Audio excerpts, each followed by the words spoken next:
Sampun, Jeng Adipati, mboten sisah pun lebetaken manah malih lho. Panjenengan menika sampun wicaksana. Saestu. Garwa Prameswari ingkang katelah nerak angger-angger, sedeng kapara mboten ngakeni inggih sampun trep menawi panjenengan paring kawicaksanan ingkang kados mekaten lho Jeng Adipati. Ning kabeh mau mrucut saka kekudangan, saka idam-idamanku Kumbini. Inggih kula mangertos. Apa iki bebenduning Gusti tumrap Sindur Negara?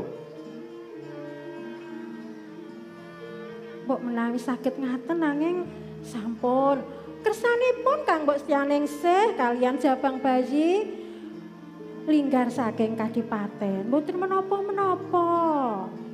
Ora jeneng aku ngetuni lelakon kang wis kelakon nanging pun Kakang duwe idam-idaman, duwe pengangen-angen, duwe panggonta. Besok ana sing bisa ngenteni Adipati ana ing Purwakanda. Yen to wektu dina iki Setyaningsih wis lunga, mongko anake kaya mangkono, apa bakal cures turun Purwakanda? Panjenengan menika kok inggih malah bingung piyambak ngaten menika kados pundi to? Lah nggih taksih wonten garwa ampil ngaten lho. Inggih to? Sing kok karepake? Garwa ampil panjenengan menika rak wonten kathah. Inggih pun pendet setunggal. Gantos jumeneng Prameswari ngaten gumanti Kang Mbok Setyaningsih. Ngaten panjenengan kok ya ngono wae kok ya bingung lho gumun. Nah aku gumun. Kumbini, Inggih dawuh Jeng Adipati. aku wis ndungkap apa kang dadi karepmu. Ning pun Kakang njaluk, Inggih. pun Kakang mundhut lelakon kang dumadi ana ing Purwakanda wektu dina iki, aja ana suket godhong sing padha krungu, aja nganti para kawula krungu. Badhe kula sendikani Jeng Adipati. Tenan ya? Saestu inggih. Lho waleh-waleh menapa kula menika garwa panjenengan ampel ingkang kinasih lho. Kula badhe Nunggu nutup dina ati kang menika. prayoga kowe bakal ngerti lelakon. Sapa sing genteni dadi Prameswari Setyaningsih? Ngaten? Ayo derek nak. Inggih. Inggih monggo-monggo dateng Tilam Sari, Kang Mas.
Aku lagi mangkat saka prajaku. Iki ana wong loro. Sandanganmu dudu kawula lumrah. Ngaku sapa kowe? Sapa? Mangerti yo. Aku Adipati Hendra Kusuma. Hendra Kusuma. Saka Kadipaten Kertanyana nanging ora medhot janji. Apik, apik. Dadine pancen kowe saka Kertayana. Weh, Kadipaten Salukapura Adipati Bratamanggala. Bratamanggala. Yen aku ora nepungke karo kowe, kowe mesti wis tepung karo aku. Mergo aku wis kawentar. Ah, jarine sapa? Apa iya to? Lho, Kawentar tekan ngendi? lho, ngendi-ngendi wae. Sopo? Yen kowe wis ngerti nek aku kawentar wis manut aku terus. Babar pisan weruh lagi pisan iki kok. Kondo kawentar. Ndangke.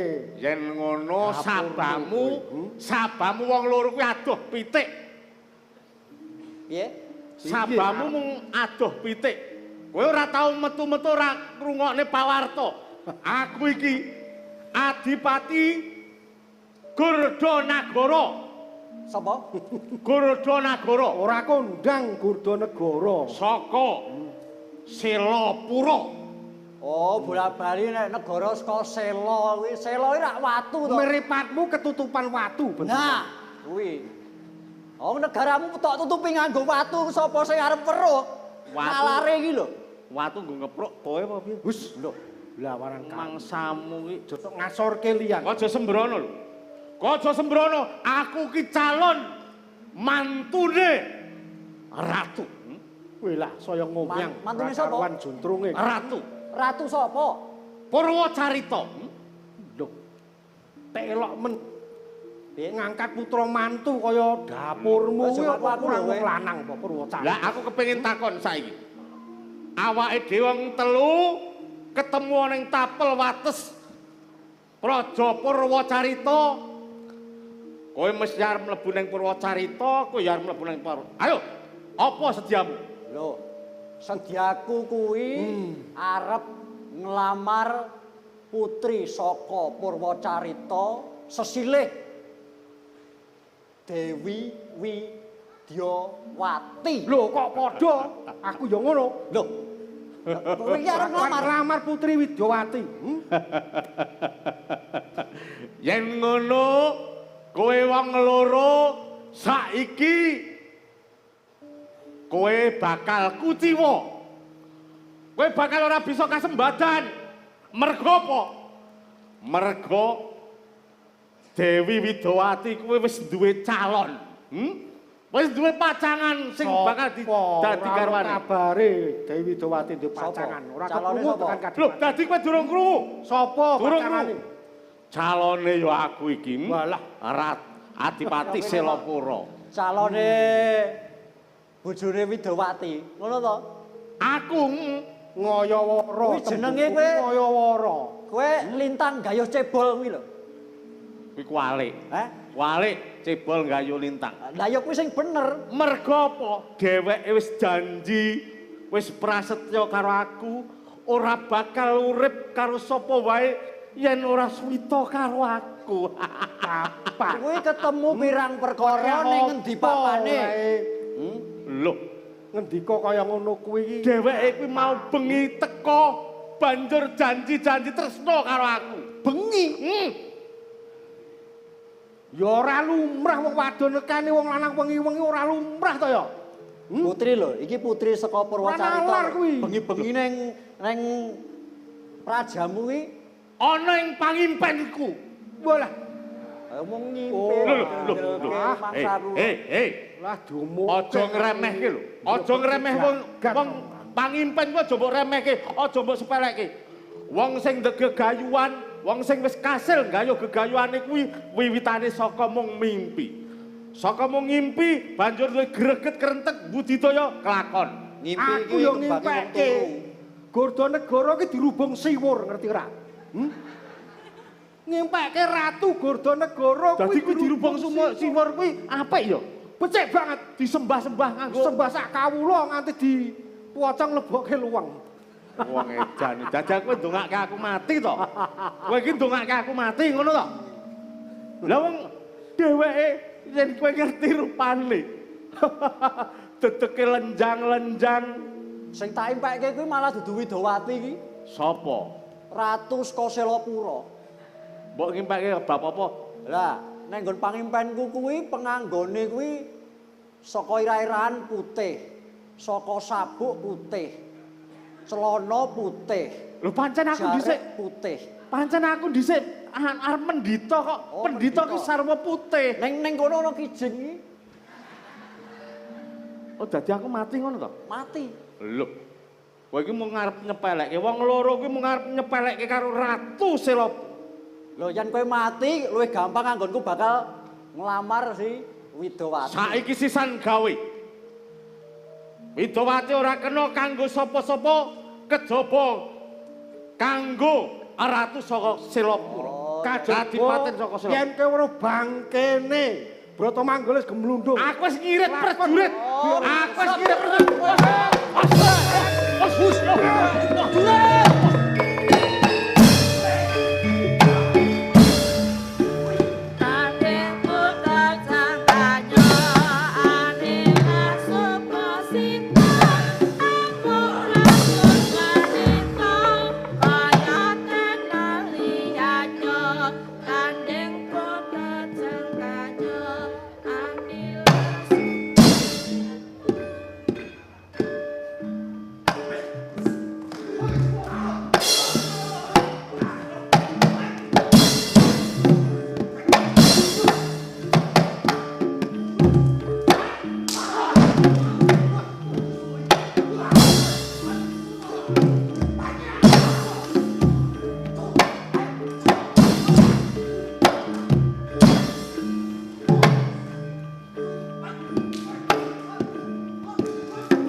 ngrasake tangan kowe. Oh. Hus. Biar kowe. Hus.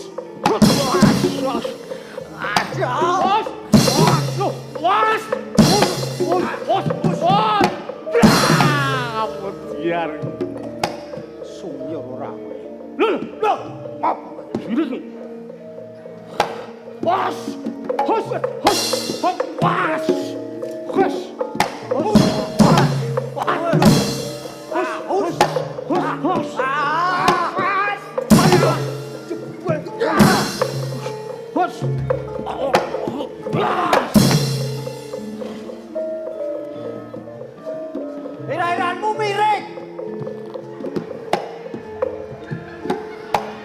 bolak-balik Ratu Selopuro iki. Kowe cetha ngantem aja ngersirah. Wis ban. Ngantem peteng. Oh.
Adipati saka ndi kowe?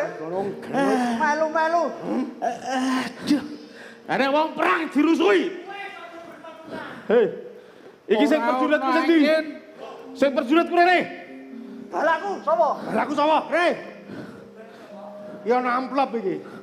Terus kowe ra ndek bola. Kowe ra ndek bola. Kowe lho. Ki ora ana udan ora angin. Tangan nyamber rai sakarepe dhewe. Yen sampean penglamar kudu ngrubuhke wong telu niki. Ah, ayo. Sampeyan melu-melu Kowe ngerti. Kowe ngerti. Kowe ngerti. Karo ngerti. Ora ngerti kowe iki sapa? Sampluk bletak. Tempiling sumyor kowe. Dan tempilingan. Tempilingan saiki. Tempiling. Kok tempiling? Tempiling. sik ditakoni, sik ditakoni. Lah kok tempiling kok? Ditakoni sik. Kowe ra ngerti sapa to? Rung. Ngerti? Kowe saka ngendi? Negaramu ngendi ngaku? Nah, becik ngaku. Ah, negaramu kok ngendi? Dadi nek mati cetha. Sing kudu takon ki kudune aku ora kowe. Lho kok iso? Ala kowe ngrusui nggonku perang kok. Lanyu-lanyu mlebono paperangan wis Artono, blek waduhan. aku ki pepatih ing Purwacarita. Sik.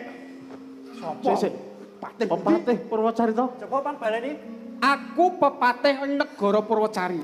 Lho, Patih sing waduh, patih awake dhewe negara Purwacarita. Aku ngeyel, aku dikandani. Dikandani ora kena. Aku dikandani ngeyel. Calon sesembahan kowe. Plinggih. Napa ki Patih? Gagaran kanggo kowe. Waduh dibales ampiangane. Apa dikira aku iki wedi karo kowe? Kowe tak kandani ngeyel kok. Aja ngono. Aku ra duwe Ya, kandani. lakon nyewu dilungkas. Ya. Kula Jenengmu sapa? kula adipati saking Selapura. Adipati Nggih. Selapura. Jenengmu Gurdhanagara. Gurdana. Nggih. Terus duwe kawigaten apa kowe dene mancik ning tlatah Purwacarita? Kula ajeng nglamar. Kowe nglamar. Nggih yen perlu sampean butuh duit pira, mengke kula aturi supaya kula iso dadi bojone. Oh, ngono. Meneng-meneng mawon Kowe iki. ora bener. Ning aku ya duwe pemain siji. Nggih, pripun? Kowe mau gandeng wis tempilinge. Waduh, tampan. Aku ora trimo. Nika dereng. Pun kok tak mriki mawon. Ah wong kleru kok ajak-ajak kancane kowe kuwi. Nika dereng. Pate nyuwun pangapunten sanget babar pisan kula mboten ngertos niki wau. Kula nggih mboten ngertos kok. Kulane wong iki nyawang-nyawang dhisik. Lah panjenengan kendelke mawon kok. Nah, ajeng teko-teko perang Sing arep ngomong kowe teko-teko langsung mbok keprok raiku kaya ngono. Ah nggih ngapunten, ngapunten. Kula pun tepangaken saking Kadipaten Salokapura. Adipati Bratamanggala. Adipati Bratamanggala. Kae sing cilik. Nggih, kula saking Kadipaten Kertanyana. Terus katelune kuwi arep nang Purwacarita ana kawigaten opo? Nggih, esunipun kula badhe nglamar putri saking Purwacarita inggih sesilih Dewi Widawati. Kowe arep nglamar putri Sekar Getaton ing Purwacarita Nggih, Gusti Widawati. Pate. Wis ngerti wujude? Babar pisan nggih dereng ngertos. Gene sok ngarani yen kowe arep mundhut karo si Widowati. Mbok menawi menika sampun dados anak mantu kula. Lho, kok sik to? Kok anak mantu jane sing nglamar kuwi kowe apa dudu? Nggih kula, sing lamar kula. Lah nek umpami Widowati saged kula lamar, mengke kagem anak kula ngaten. Lho. Jene ya nome ya ngono kok arep mantu ki apa wajar kuwi. Yen tak sawang kowe iki umurmu ki lho sepiro? Nek wis duwe anak mundur umur piro? Anak kula kinten-kinten umur 38. Kula ngertos. 38 kowe saiki umurmu piro? Kula umur 17. Lah ini cetha kowe iki wong ngapusi. Jeng patih kula ngertos. Nggih. Niku ratu ning entuk rondo ning nggawa gawan lah ngoten lho. Oh lho. Oh ngono. Menengo. Gawan. Gawan. Leres. Ya. Menapa kang dados Ngene. Gandeng wis sak ketelune bakal ngayuhke Widowati. Nggih, leres. Yo. Oh, ayo melu aku tak sowanke nang Kraton Purwocarta. Wis tak akan jauh. Wis tak akan monggo. Sembrono. Nggih. Ayo juret ku pesanggah cegak kutha negara. Juretku, iki juretku.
Gusti Putri.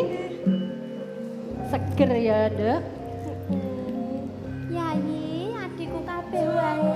Nggih, nggih, kados pundi Kakang Mbok? Menika sampun dumugi sendang. Menapa sampun dipun kaparaken lelumban Kakang Mbok? Inggih, Kakang Mbok. Kula sampun sumuk gerah raos ing badan kula, Kakang Mbok. Ayo nggak diwit mawon, Kakang Mbok. Nuwun inggih Kakang Mbok. Menawi tambah siang mangke bentar dateng badan nggih Kakang Mbok. Iya Yayi, awake dhewe iki kebejan lho karo Kanjeng Rama kepareng lelumban nang kene. Ning sing ati-ati lho ya, iki kan cedhak alas gedhe. Mun nek ana kewan sing galak, kudu ngati-ati kaya to macan, ula. Kakang Mbok Widaningsih, panjenengan menika mboten sisah nguwatosaken perkawis menika.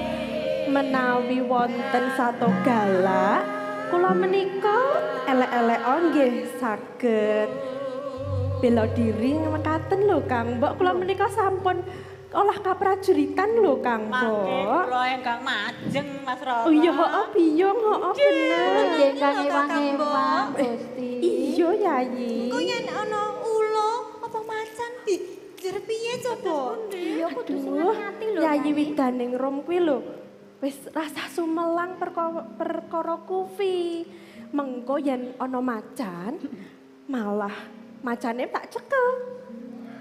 Malah kepara tak lebokke ana bon raja kono lho. Ya sampun aku tak bareng karo Kakang Mbok wae. Ya Mbok ngono. Widosari. Piye? Kok kula mboten pitaya to? Ora, piye lho kowe kuwi lho? Kula mboten nate ngertos. Kakang mbok menika badhe gladan bela diri lho. Aku iki sajak ngece ngono lho, Yayi Kupi Lho lho. tenan kok. Wes rasah rame. Wes yo ndang diwiwiti lelumbane. Enggak Inggih, salah. mangke Iya, Mbok ya Ayo Yayi. Ayo piye? Ingkang atos-atos Gusti. Ayo Yayi. Dhewe yo melu yo Ya ning rada aja caket Iya, Kang Mbok. ngawasi rada ate ya.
Kados pundi menika?